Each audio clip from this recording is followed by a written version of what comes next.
उत्तराखंड की हल्द्वानी से जो मामला सामने आया है, इसका पूरा प्रकरण उत्तर प्रदेश की पीसीएस अधिकारी एसडीएम ज्योति मौर्य और आलोक मौर्य से मिलता जुलता है। अपनी पत्नी की बेवफाई की दुहाई देते हुए पति अब हल्द्वानी में धरने पर बैठ गया है। उन्होंने मीडिया से बातचीत करते हुए कहा, पत्नी की मनमानी और प्रताड़ना से वो परेशान हो गया है, लेकिन ज्योति मौर्य के पति आलोक मौर्य की हिम्मत को देखने के बाद उन्होंने भी साहस जुटाया और धरने पर बैठ गए। जानकारी के मुताबिक पूरा मामला कुछ यूं है। हरिद्वार रानीपुर मोड़ सी ब्लॉक निवासी नितिन जैन का हरिद्वार में कॉस्मेटिक का कारोबार है और वो अचानक से हल्द्वानी पहुंच गया और तिकोनिया स्थित बुद्ध पार्क में धरने पर बैठ गया। और यहाँ पर एमबीपीजी कॉलेज की छात्र संघ अध्यक्ष समेत तमाम राजनीतिक दल के नेता भी उनके साथ उनके समर्थन पर बैठे हैं।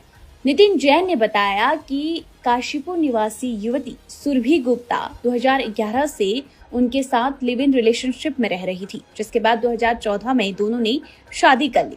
इसके बाद दोनों की एक बेटी भी हुई और युवती ने जब पढ़ाई की इच्छा जाहिर की तो पति ने पूरी ताकत झोंक दी, पीएचडी भी कराई और पूरा खर्चा उठाया। जिसके बाद 2018 में उसकी नौकरी शिक्षा विभाग में रुद्रप्रयाग में लग गई, जहाँ उसकी पत्नी का एक अन्य व्यक्ति से संपर्क हुआ। पत्नी धीरे धीरे उसके करीब जाने लगी और पति से दूरियां बनाना शुरू कर दिया। और एक साल बाद जब पत्नी का हल्द्वानी की राजकीय महाविद्यालय में असिस्टेंट प्रोफेसर के तौर पर नौकरी लग गई तो पत्नी ने पति के साथ प्रताड़ना शुरू कर दी। यहाँ तक कि पत्नी अब उसकी बेटी से भी उसे नहीं मिलने देती। पीड़ित पति नितिन जैन का कहना है कि इतना सब करने के बाद आज इसको न्याय के लिए धरने पर बैठना पड़ा।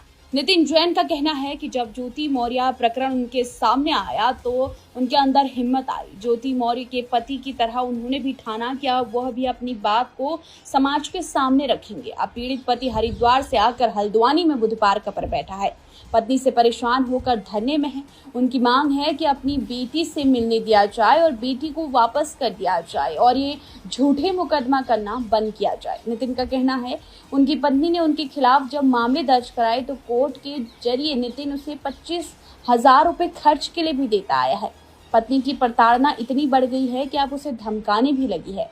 इसके ऊपर सारे झूठे मुकदमे लगाए गए हैं। नितिन जैन का ये भी आरोप है कि उनकी पत्नी सुरभि गुप्ता ना तो तलाक देती है और ना ही किसी प्रकार के समझौता करने को तैयार है, जिस वजह से नितिन जैन मानसिक रूप से पूरी तरह से परेशान है। वहीं अब दूसरी तरफ नितिन की पत्नी ने सारे आरोपों को गलत बता दिया है। उसका कहना है कि न्यायालय में पूरा मामला चल रहा है, उनका स्वास्थ्य खराब है और इस मामले में वो कुछ नहीं बोलेगी। अब ज्योति मौर्य के बाद उत्तराखंड में ये मामला सुर्खियों में आ रहा है।